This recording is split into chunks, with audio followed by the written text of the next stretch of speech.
Hello and welcome to Two Chicks, One Show, a show where we recap and review one episode a week of a currently airing show, an episode a week as it airs. My name is Trisha Ennis. She is Kate Calabro. We are the Two Chicks. This week's one show is Outlander, Season 2, Episode 5, Untimely Resurrections. Yes. So in this episode, Claire decides to play unmatchmaker to Alex and Mary. Jamie is forced to work with the one man that he completely despises in France. Frenchy McFrench pants. The Comte de Saint Germain. That guy. And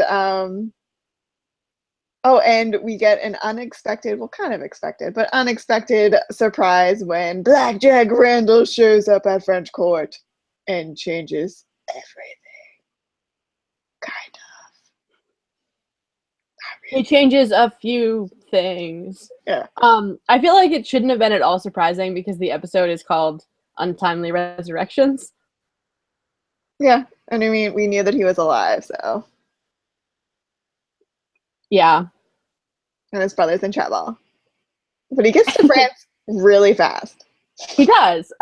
Like really fast because it hasn't been more than a couple of days. Yeah. So like Mary still is recovering, like still has bruises all over her face and stuff. So yeah, he gets there really fast. Considering that I feel like it took like Jamie and Claire and Myrta like forever to get there. Yeah. But they were in the Bastille. Yeah. You know, as you are. Mm-hmm. I kind of wish that they were in there when the storming of the Bastille happened, but no. I mean, it's too much history. And also it's like in 30 or 50 years, something like that. Mm-hmm. I don't know. When was that? Sometime in the 1700s. Sure. In the late 1700s, after the American Revolution. I think it's like the 1780s. Yeah. I have no idea. Maybe. Anyway, stuff happened in this episode, but weirdly, a lot of the stuff from the first half of the episode got like tremendously overpowered by the second half of the episode. Yeah, I mean, it wasn't as exciting as the other episodes. It was a bit boring. And then like this like really climatic ending. So just like, yeah, like a really climactic. And okay, I have to point out before we get into this, my version of the show cut off like 5 minutes before the ending. Are you serious? Yeah. So I had to look it up to make sure I knew where it ended, which I did. So I know where it ends, I know what happens, but I haven't actually seen the performance. Yeah. I mean, finally we're getting, like, last season we complained about how perfect Jamie Fraser is. And it's kind of like this season is just like slowly just making him, not that he's like an awful human being or anything, but it's just like slowly showing you that he's like not this like perfect little dude. Well, he's not little, he's like a big guy, but he's kind of a large man. He's large. It's quite large. Yeah. One weird thought that I had while watching the episode, and like we're 5 episodes in, and for some reason this is what I think of now, is that I really prefer Jamie in the French style clothing. Okay. Maybe it's just that he bathes more in France. He's more well kempt. I don't know. I just do. It's such an odd thing. It was just something I thought of, like while he was staring at the Comte de Saint Germain. I mean, he does look more like dashing and debonair in his French style clothing. But my main issue with Jamie is like he just has like this jawline that like just doesn't look real to me. Like I think it's his neck. It's like, yeah, he's got like this really, because he has a very broad neck, prominent jawline, and then it's just like neck. And I don't know, it just doesn't look like he's a real human being. He's not a real human being. So he is fictional. It's actually a prosthetic neck. Yeah. They had to make him look more ridiculous. It's also pathetic pectoral muscles, which is why I'm so weirded out by his chest. No, it's not. Is it really? No, I'm kidding. It's... Okay, I was gonna say, like, I've seen his Instagram. We've moved past the ability to be sarcastic, apparently. Yeah. Well, I don't know. It's late. I'm tired. Um, It's late. I've been following ABC renewals all day. I think maybe you just discovered that you might be attracted to a man bun or a man ponytail because that's pretty much, besides like the more fitting like jacket. It's no, his hair definitely is better in this, and I have no issues with man ponytails. I don't love the man bun, but the ponytail is fine. Okay. I like a good man bun. I don't like the weird scraggly. Okay. I don't know. I didn't care for it. I'm not like super into anybody on the show. Anyway, unlike some people who are super into Murta. Um, Love him so much. we're aware. He's sadly not really in this episode. Yeah, but he has like a great moment with Jamie in the beginning of the episode where they're at like Jamie's office or whatever the frick you want to call it. And Mert is like sulky McMurta pants, and he's sitting there all by himself. And, like Jamie's working on paperwork, and Jamie's like, "Okay, like what the hell's wrong with you? Like, why are you being such like a little Debbie Downer?" And Murta feels extremely guilty for what happened to Claire and Mary because he was supposed to protect them, and he let Jamie down, and he just like doesn't know how to like move on from it. Right. He saw I failed you. Yeah, which is so sad. And I was like, oh, Marta, who my dad calls Mo. Well, who we used to call Bearded Bestie before we knew his name. Yeah, because they didn't tell us what his real name was until like the second half of the season. Yeah, we spent at least the first half of last season having absolutely no idea what his name was. Granted, we don't know what anybody's names are. Yeah, like continue to call the Comte de Saint Germain Frenchy McFrenchface or whatever the hell you call him. Frenchy McFrench pants. McFrench pants. Yeah, sorry, it's his pants that are French. Yeah. Everything about him is fucking French. He's like the most stereotypical French guy I've ever seen in my life. But yeah, so Murta, aka Bearded Bestie, aka Mo. Feels so bad. Yeah. So some of the other stuff that happened, I mean, other than just him feeling bad, I mean, there was movement on the plot with of like how to defund Charles Stuart. Charles says to Jamie that one of the ways that he's figured out to get money is that he's importing port wine, and that he's going to sell it, and it's being imported by the Comte de Saint Germain. And Jamie's like, "Oh, I can undermine this shipment." And stuff. He doesn't say that to Prince Charles, but right in his head, he's saying that.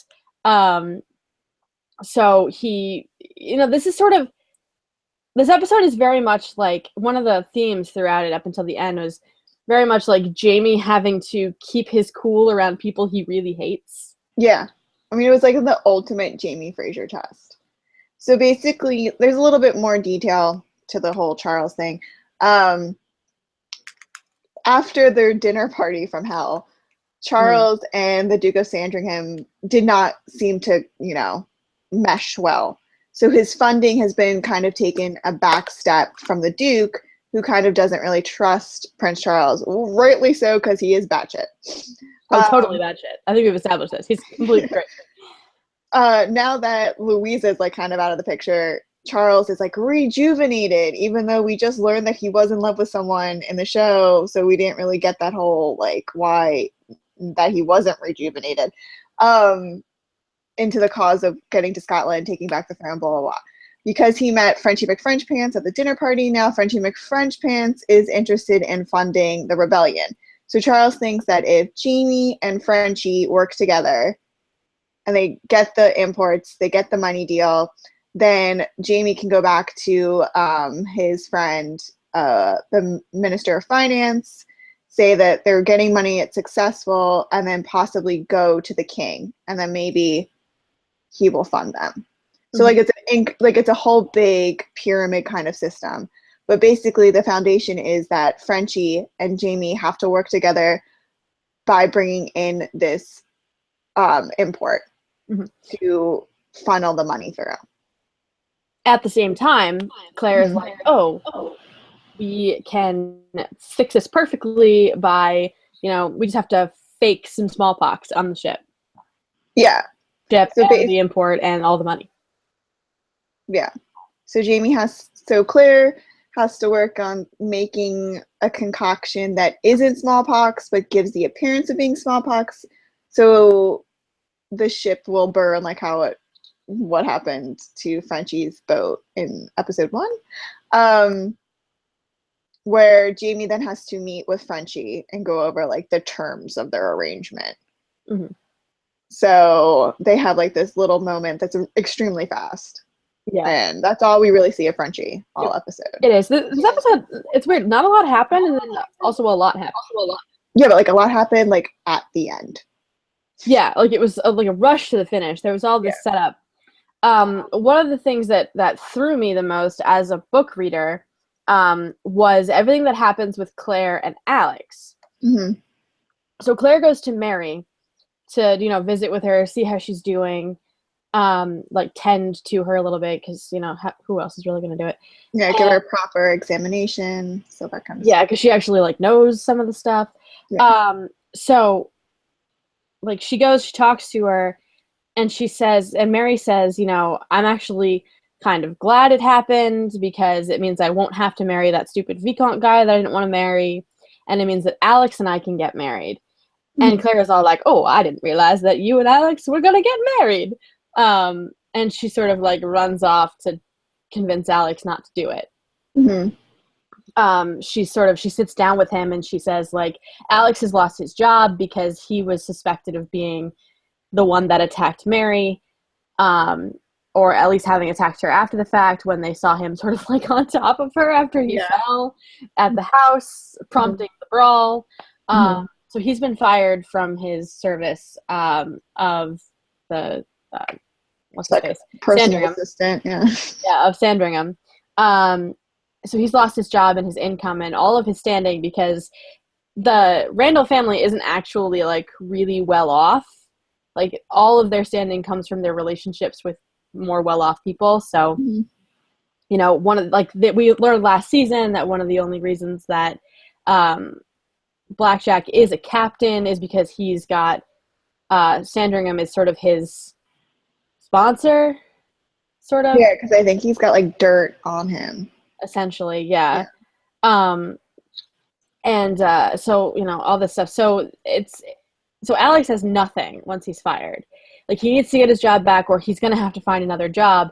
And so Claire goes to him and says, you don't want to marry Mary because you don't want her to have to live this life of like traveling around trying to find work.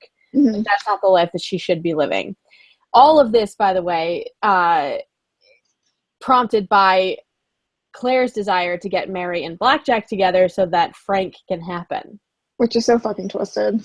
Which is really fucking twisted and not at all how it happens in the book. Mm-hmm. I thought it was an interesting decision, and I understand why they did it that way to a degree. I mean, Claire in the second Outlander book is, even though they're trying to affect all of this change to history, like, by the way, she's gone completely off the rails with how much she's trying to affect the future. Mm-hmm. Well, she has absolutely no idea whether anything she's doing is actually affecting anything. And so in the second book, though, she's extremely passive. Like, she lets a lot of it happen. Like, obviously, Jamie has to be the one that takes the reins on everything having to do with Charles Stuart because she just isn't allowed in that space. Yeah. But in terms of all this stuff with Mary and Alex, she's not, in the book, she's not actively trying to keep them apart. She's actually kind of for them being together. Mm-hmm. Because at this point in the book, she also thinks that Blackjack is dead. Like, this all happens in a totally different, weird order that, like, it's just bizarre the way they changed it. It's not bad, necessarily. Like, it all works out. But the reason that Alex and Mary don't get married is kind of weird. But it also gives her more agency over the story. Like, she's the reason it happens as opposed to just commenting on the fact that it's happening. Yeah. So it's an interesting sort of decision tree that they found themselves on. But it also makes Claire kind of, like, I don't like that she did that. I mean, I feel like this season Claire's like a walking contradiction.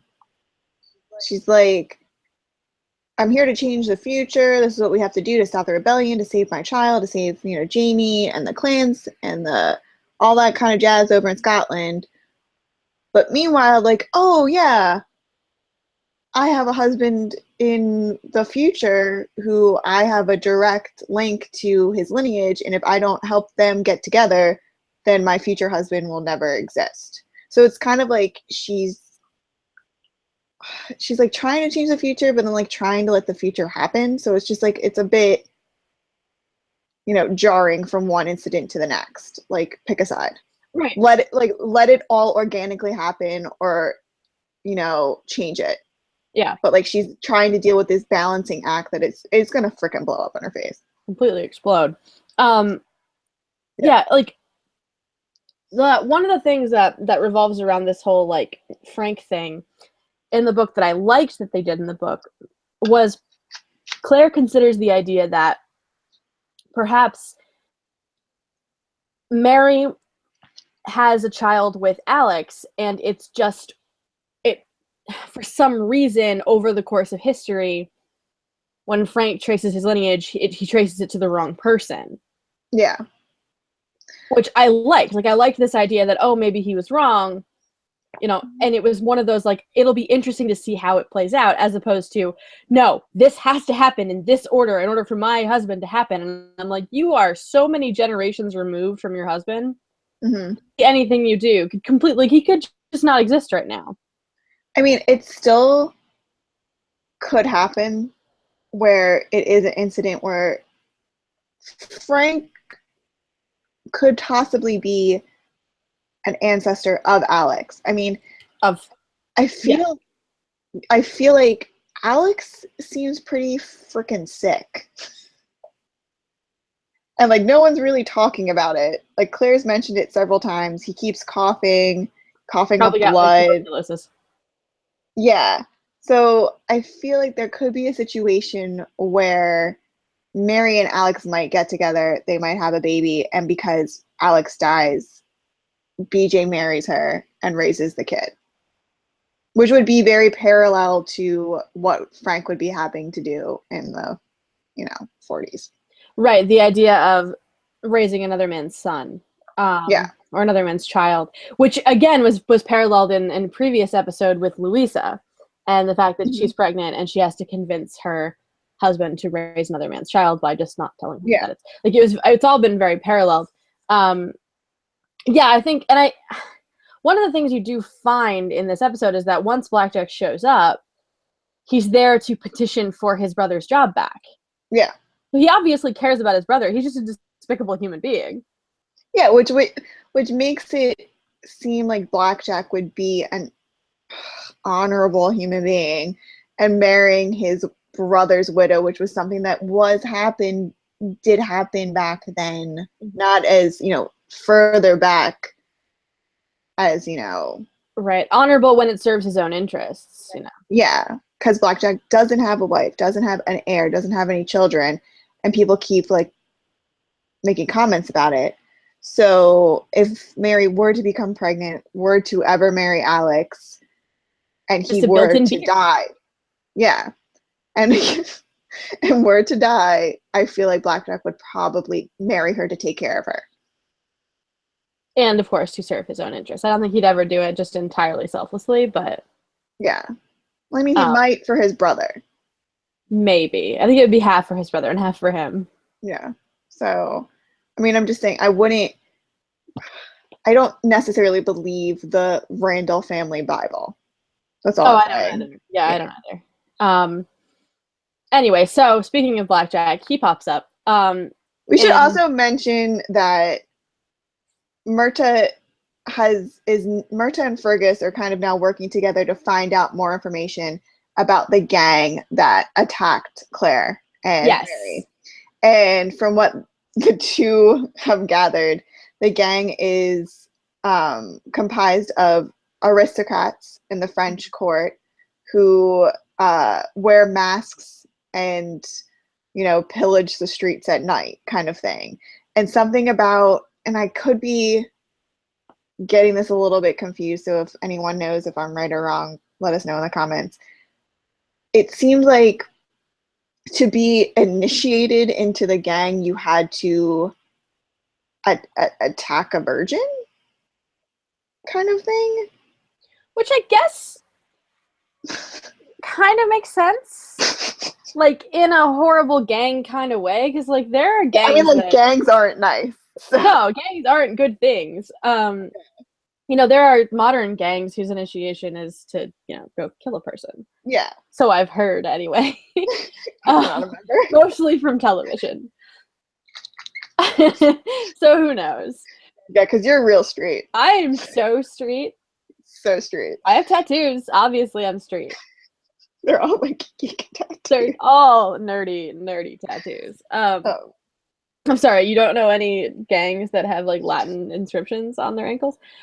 Well, I mean, maybe. Anyway, yeah, so like so that's sort of what they're doing.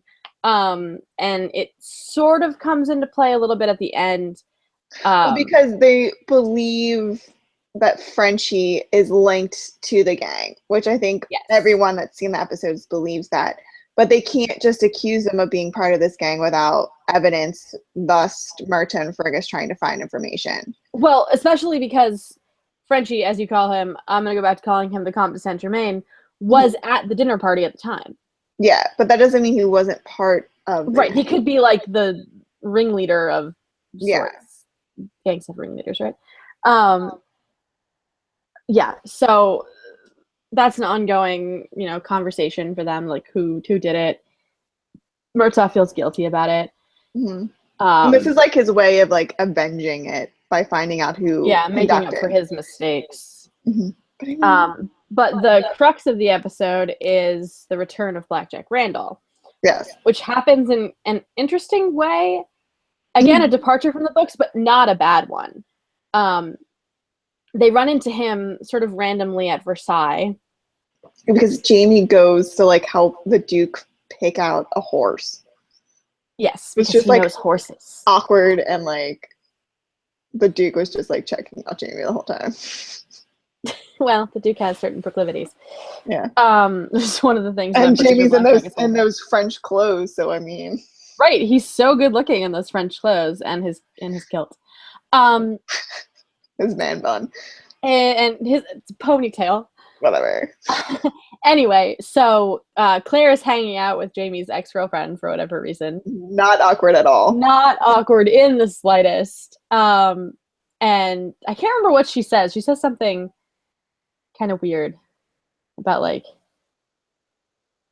she like Claire doing something with the well by him, or like he makes this comment that like when she was with Jamie, he was wild and free and didn't care about politics or society or social rankings, and now all of a sudden he's like has this demeanor about him that's completely different, and he's, you know, climbing the social ladder and going to court and, you know, dealing with his country's politics, and she just never thought he would be like that. Right, it's the ex-girlfriend conversation, really. Yeah, like being like, he was so much better when I was his girlfriend. You've changed him, and I don't think it's for the better, but I'm gonna pretend with a backhanded compliment. Yeah, like extreme passive aggressiveness happening. So passive aggressive. Anyway, so then she points out this rather dashing young man who is staring at her, blah, blah, blah. Yeah. And it's Blackjack Randall. I love how it was like a slow motion rack focus, as though you couldn't figure out that's who it was by the red coat and the hat. Yeah. I was like, there he is. All you needed was like the mid-90s teen comedy, you know, music for like when the heart dropped. Kind of like reminded me of like when Rose in Titanic goes up to the ship and she has the big hat on and she goes, oh, and she looks up at it. It was like kind of like that moment, but with like Blackjack staring at Claire. That's perfect. Yeah, I was just like, oh my god. I think it's like the hat. It was the hat. But that's what it reminded me of. It was like that Rose moment where she looks up and she's like, oh, it's so big. That's what he said. So, anyway, so he's like immediately despicable. Yeah. And he makes all of these like weird, low comments to her. Mm-hmm. And then, you know, what's her face, ex-girlfriend, says something about like, oh, I'll get your husband, and just walks off. Yeah. It's like, no, don't, oh, fuck. Don't leave me here with him alone. And Blackjack is like, Jamie? Who else would it be, you fucking idiot? Like, no, her other husband. Yeah. Well, I mean, she does have another husband. Yes, technically. And they have this whole back and forth where he says, or she's like, you need to leave because if Jamie sees you, he's going to cut your throat immediately. And he's like, it's death to draw your sword in front of the king. And she just goes, fuck the king. Yeah. And then as she says that, hello, I'm the king and I'm not taking a shit this time. I'm just really fancy and I walk like this. Like, what is his name? It's King Louis? It's King Louis the 14th. I didn't want to like that's like the most popular French name to me. Well, so there were lots of them. Yeah, I didn't want to be like stereotypical, but like King Louis. No, it's King Louis. Yeah. I think it's the 14th. So he comes up all primped and proper, and he's like, "Oh, hello, Claire." Blah blah blah. And then this extremely awkward situation between the King of fucking France and Captain Blackjack Randall of the British Army, and like goes down, and it's like brilliant and awkward and just like it's super awkward, and then it just gets compounded on because he's like, oh, yeah, you two know each other, blah blah blah blah blah, and then oh well, maybe you haven't met her husband, the Lord Block-Turek, and he just walks up and everybody's like, oh fuck. Yeah, it was just like, I don't even know how to describe this. It was just like the most like awesomely awkward situation I've ever witnessed. Yeah, and this is one of those scenes where this season, I haven't loved the way that they've deviated from the books, as you might have known. But this is one of the ones that I loved because in the book, this confrontation is very different. It's awkward, but it's awkward for different reasons. Like, in the book, they had no idea he was still alive.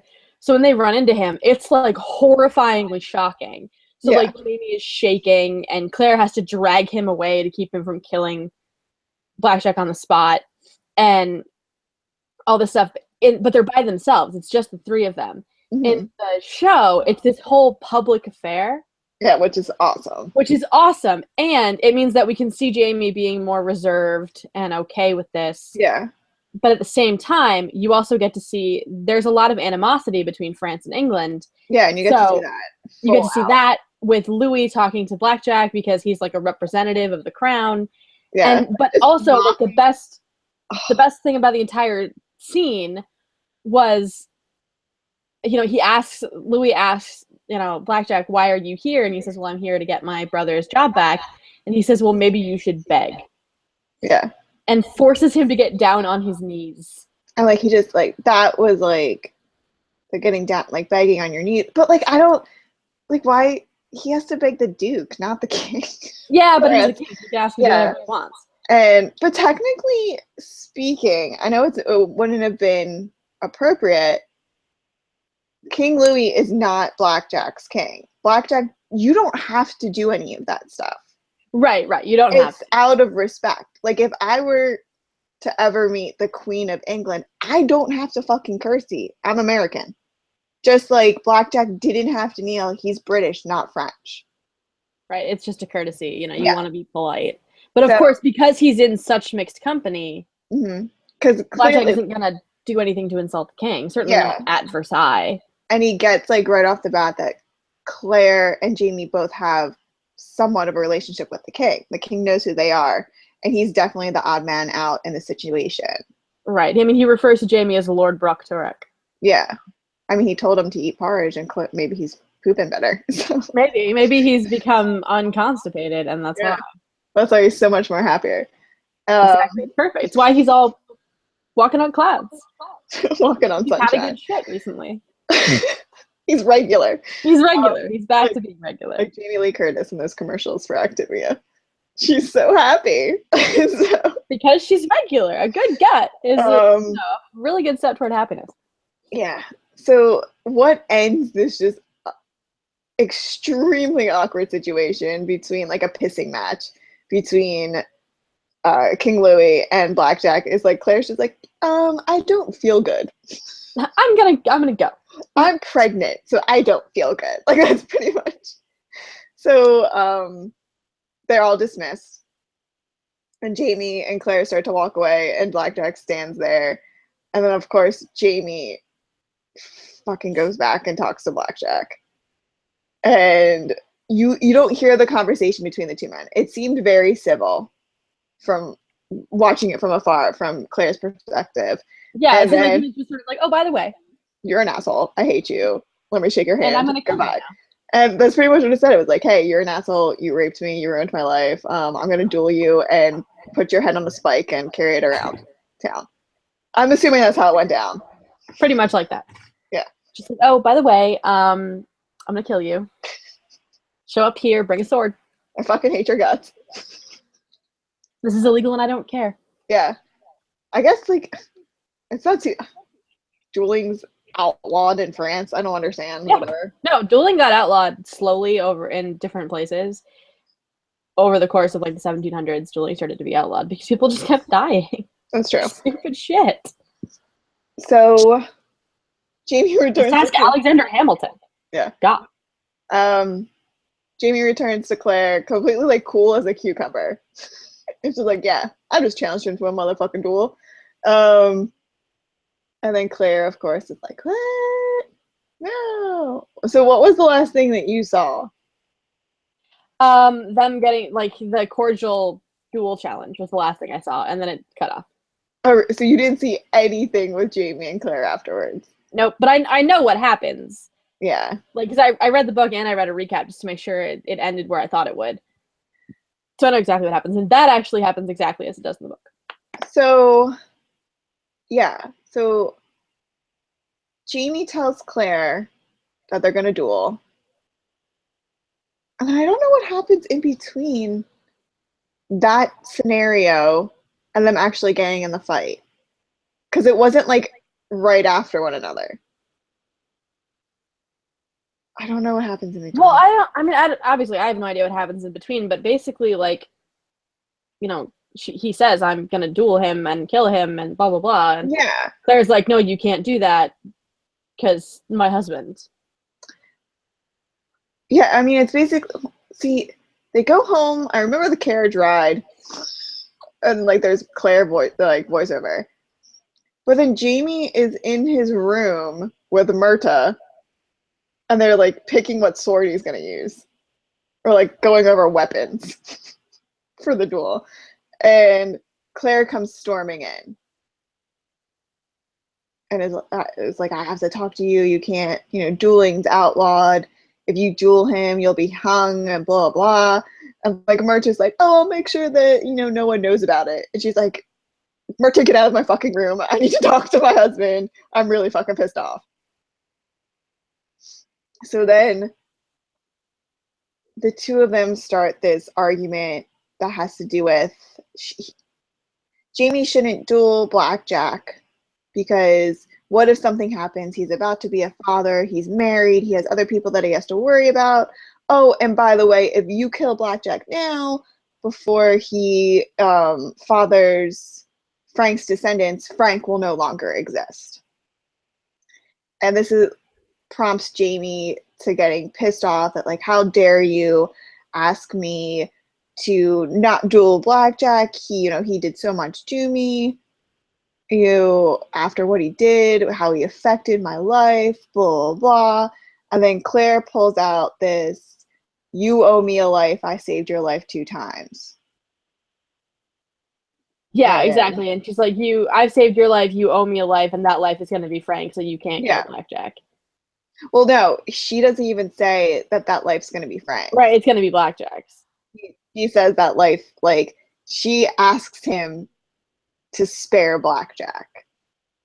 And Jamie's like, oh, well, it's me or him, blah, blah. And she's like, I'm only asking you just to wait a year. Frank, like, you only need to wait a year. So because Jamie's, like, super honorable and sticks to his word, and all I could think of is, like, oh, Lannister always pays their debts, like, is what I'm thinking of, because, like, that's pretty much what they say without, copying Game of Thrones. Yeah, basically. And he agrees that he will not kill Blackjack for a year, but for 1 year, not a day over. He will kill him in 1 year. And she says, she offers like help, right? She's like, in 1 year, I will help you bleed him. Yeah, she'll be like, I'll help you like skin him or like all this kind of stuff, but you just have to let him and Mary have a baby, pretty much. So, I mean, does she know, like she knows the date that Blackjack dies, but does she know like how Blackjack dies? I don't think she does. She knows the date that he dies, and she also knows the date that their child is born.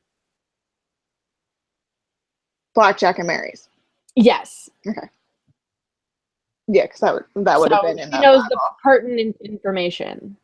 Yeah, because I mean, like, wouldn't it be like super ironic that Jamie actually does kill Blackjack? Oh, he was always the one who did. Well, Yeah. see, that's the thing. Like, I'm one of those nerds who like always wonders about like the way that time travel works in these environments. So like, one of my favorite versions of time travel is always the history wants to happen.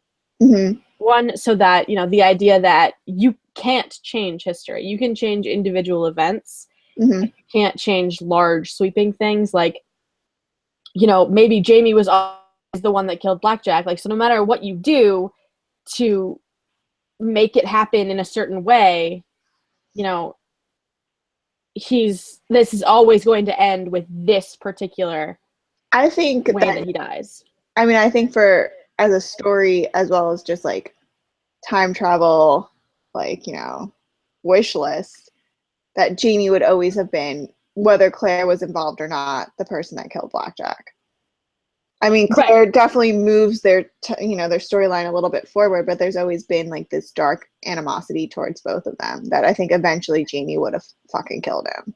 Well, I'm just saying in terms of the idea that Claire always went back in time. Like, that there is no version of history in which Claire wasn't there the whole time. Yeah, true. So, like, Frank doesn't exist in spite of the fact that she went back in time. Like that Frank exists because Claire went back in time. Right. Like, she basically that it was always going to happen this way. Mm-hmm. The idea of the continuum of time. Yeah. Which is way outside of the Back to the Future version of time, in which you can break something and then not exist anymore. Mm-hmm. Which would suck. I think it's interesting. But I mean, I love the idea of time travel. I could never write a time travel story because I would get stuck in this infinite loop of but how? Yeah. I mean, so it's like Jamie send like a message to Blackjack being like, "Hey, see you in a year." Duel's off. Right, exactly. So, but then at the end of the episode, doesn't she run off to say that, Blackjack was one of the men that raped them or attacked them? That's what happens. Okay. Jail, and then she can like stop Jamie. Yeah, that's what happens in between them getting back from Versailles and her like barging into the room. Right. So immediately when they get back from Versailles, she goes to it's the Bastilles, right? What they call prison? Yeah, the Bastille. But it's not what they call prison. It is the prison. Yeah. She goes to Bastilles and says that Blackjack was the man that attacked her. She was able to identify him. So Blackjack is automatically put into jail. They find him and he gets arrested. So they don't have much time between Jamie actually dueling him and him getting out of jail, but it gave Claire enough time to talk to Jamie. Yeah. And that's when she bursts in and tells Marta to get out of her room. She needs to talk to her husband, blah, blah, blah. So, yeah. So at the end of the episode, I guess Blackjack's still in jail for attacking Claire and Mary. You're officially outside of my knowledge base. Yeah. I have no idea. I assume as much. But I'm assuming he's not going to be in jail very long. Like she said, like they don't have any like real. Right. They have no actual proof. I mean, all they have to do is look to see when his ship came in, and it's not going to line up. Like it's not going to, they don't need to really do like CSI shit to figure out that the story doesn't make sense. But yeah, I mean, it was interesting to see this fight between Claire and Jamie, who kind of like, it's like every other episode, it's like they're really good, and then they like get in a fight, and you're just like, oh god. Yeah, there's a lot of drama in their relationship this Yeah, season.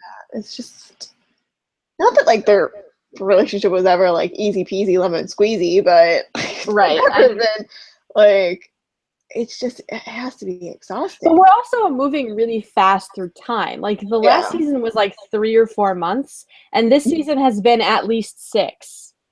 Yeah, which is like weird because her baby bump doesn't seem to get bigger. Yeah, but she's got to be at least 5 months pregnant by this point. Yeah, if not 5 or more. 6 months. Yeah. But I mean, I still have issues with the whole Jamie, like, not full, like, being so obsessed with like destroying Blackjack that he's like completely just forgetting that like he's about to be a dad. Yeah, Like having a baby kind of thing. But then like he has these moments like he gives Claire the set of spoons. Like the baby's literally going to be born with silver spoon in its mouth, kind of thing. he's going to make sure he inserts it, right as the baby comes out.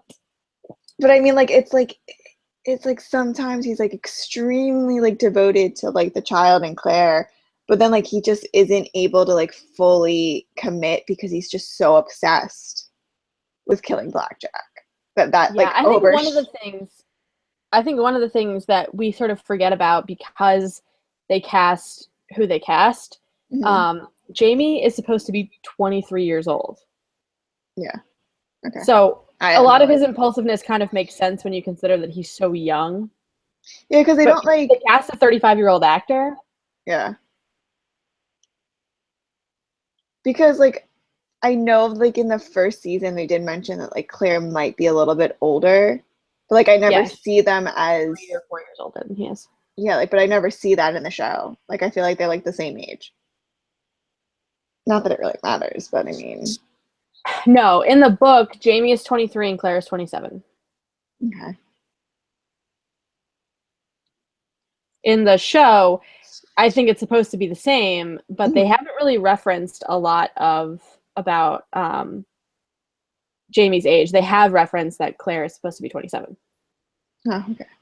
I mean, when he asks her last season after she tells him that she's from the future,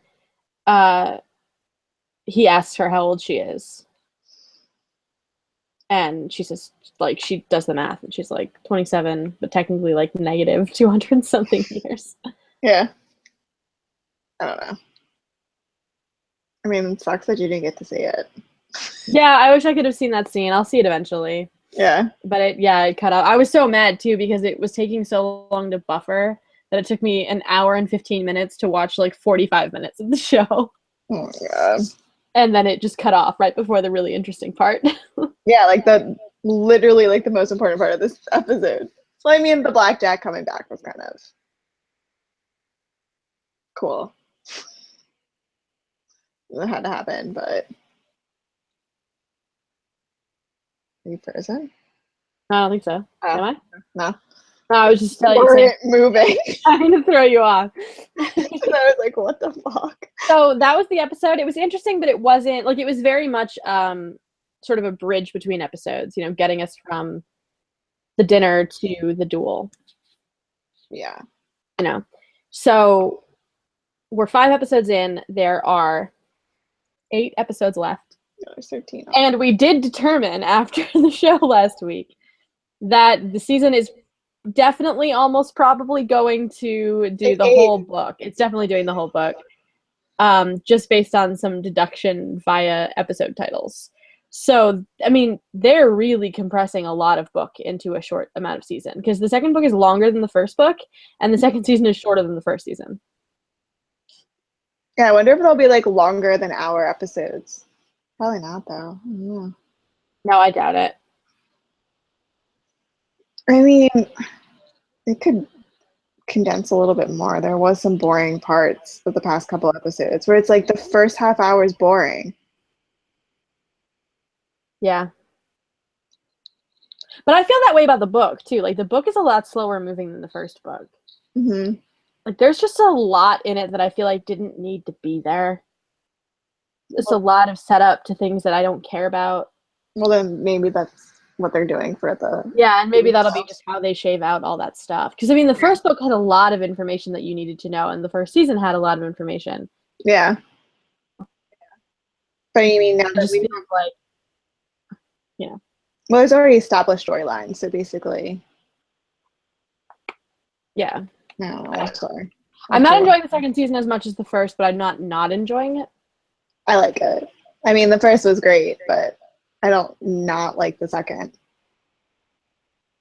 Yeah. Do you have any predictions? I can't make any predictions, but do you have any predictions for the next few episodes? I just want to go back to Scotland.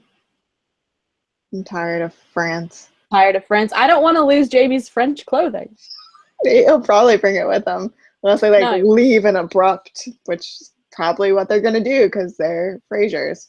They're abrupt. It's what they are. They're just pack up and leave in the middle of the night kind of people. An Irish exit from the country. Yeah, always.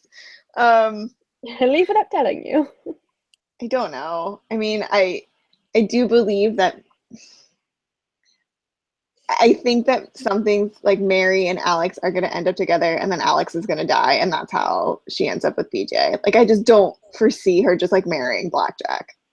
Yeah. When Alex is still alive. Like, I don't think she'll ever fully give up on Alex.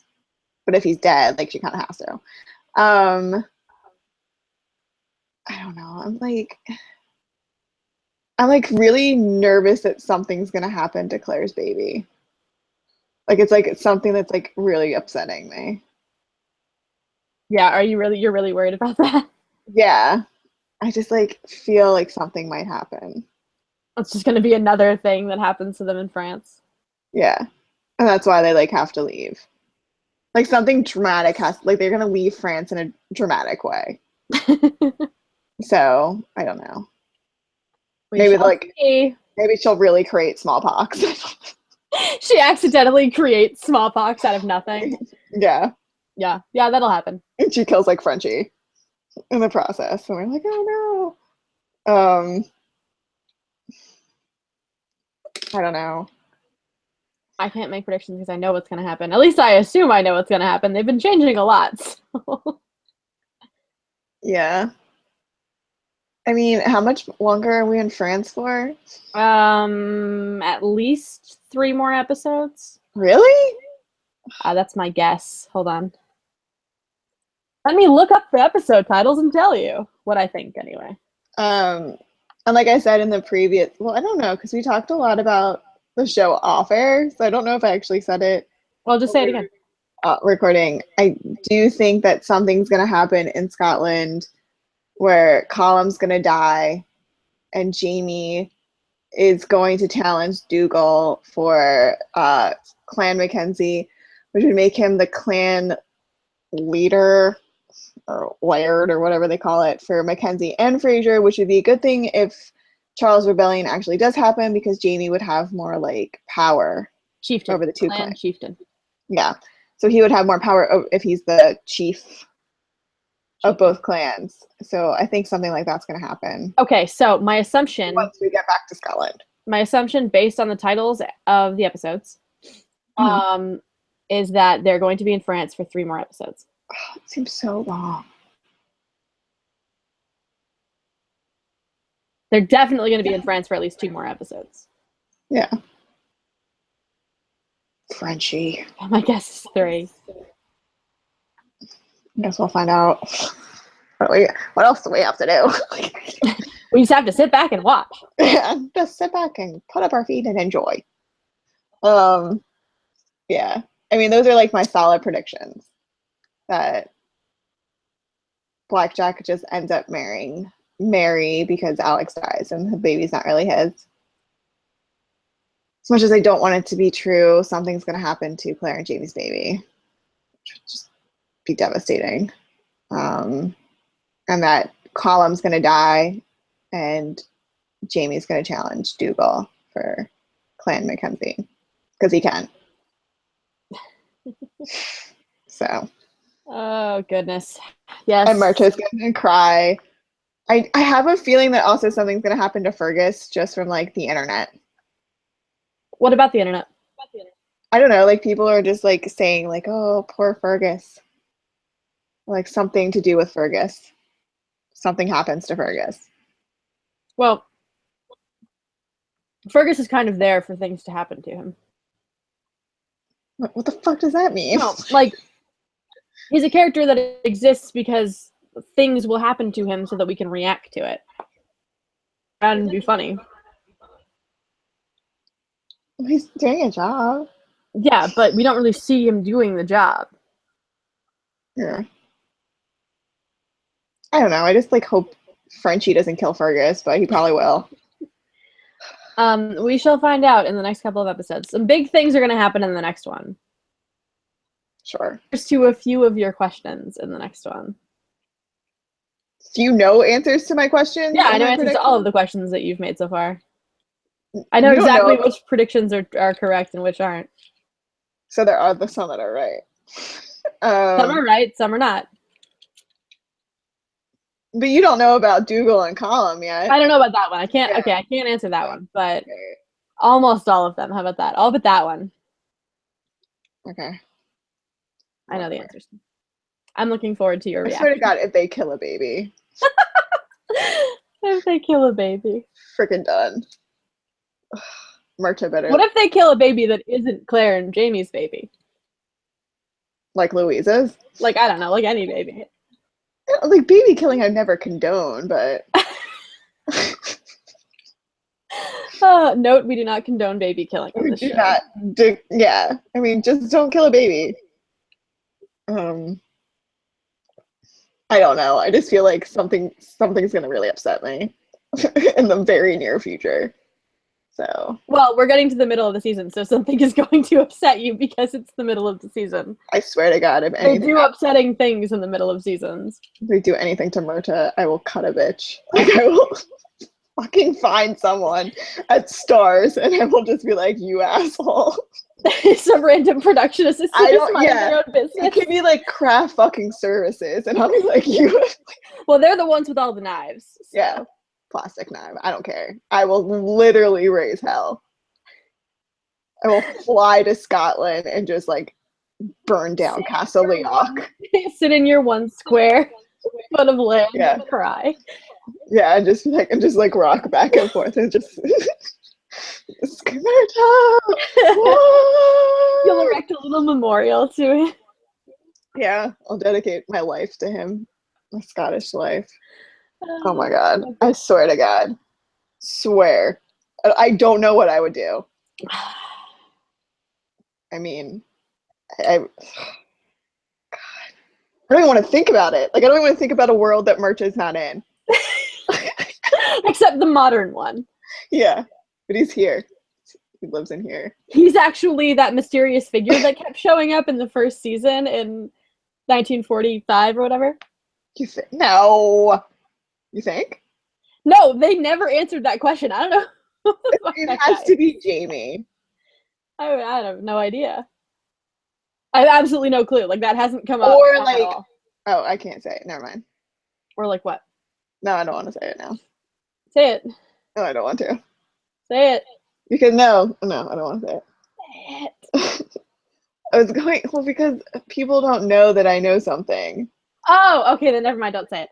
Yeah. And on that note, I think we should wrap things up. Remember, Start, if you do anything to Myrta, I'm coming after you.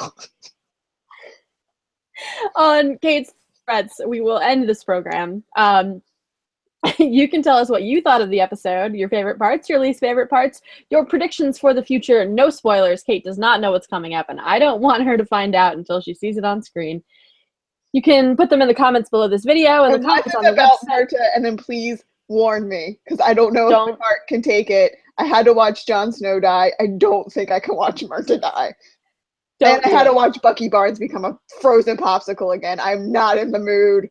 Hashtag Civil War spoilers. At this point, I mean, like, it's almost a week. It's been up for a week. Anyway, so leave us your comments down below the video on the website, allgeektome.net. On Twitter, I am at Trisha Ennis. She is at Kate Calabro. The hashtag is hashtag 2Chicks1Show. No overlay. She has nothing on the screen because hers is broken. We will see you next week. Goodbye.